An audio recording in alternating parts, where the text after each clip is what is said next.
This video is part of the course that is GraphQL with Spring Boot. Link for this course is given in the description. Hello and welcome back.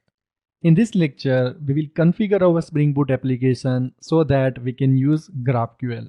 So basically we need to add couple of dependencies in our Spring Boot application for GraphQL so that we can use GraphQL with Spring Boot. So for that you need to have very simple Spring Boot application. Okay, just create the Spring Boot application with required Spring Boot starter dependencies and all. That's it. So here I am having the one Spring Boot application that is having main class, simple thing, nothing else is there, and the properties file is empty, so nothing is there. And in the pom.xml, here we have the required dependencies. So I'm using the Spring Boot version 233. So this is the latest one as of now when I'm recording this lecture. Whatever is latest version, when you are seeing this lecture, you can go for it. So I'm going with this version. And here I'm having couple of dependencies for Spring Boot Starter, Spring Boot Starter Web, Lombok, obviously because we are going to use Lombok in this course, and Spring Boot Starter Test. So here we will add GraphQL dependencies so that we can use GraphQL with Spring Boot. So I'm having this dependencies handy. Just copy and paste inside the pom.xml. So this will download the dependencies. If you are using Gradle, then in your build.gradle, add these dependencies and just build a project. So here we have added 3 dependencies. So let's go one by one. So this is one for the GraphQL Spring Boot Starter. This one is for GraphQL Java Tools. And this is basically optional one. Okay.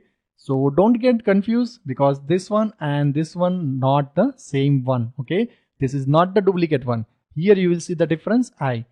This is basically the UI dependency. So say for example, you are running your Spring Boot application with GraphQL on port 8080 and you want to have UI to hit your GraphQL query and mutations within your application. So by default, this dependency will create the UI on /GraphQL endpoint. You can change that URL as well, that endpoint slash. That also we will see in the upcoming lectures.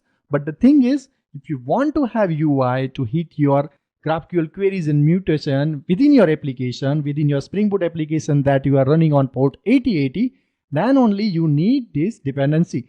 This is just for GraphQL UI. If you are using any third-party tool or say for example Altair plugin, then you don't need this dependency. So this is optional one. I'm adding this one because in this course I will show you both the ways. The UI within your application on /GraphQL endpoint, how to change that endpoint, and we will also see the Altair plugin to hit your GraphQL queries and mutation. Then you can decide which way you want to choose to hit your GraphQL queries and mutation. Personally, I don't prefer this way to have the UI itself within the application. I prefer to use Altair plugin to hit my GraphQL queries and mutation. So I don't personally feel that I need this dependency, but for your reference and to see how we can use within your application and how you can use the Altair plugin to hit your GraphQL queries and mutation.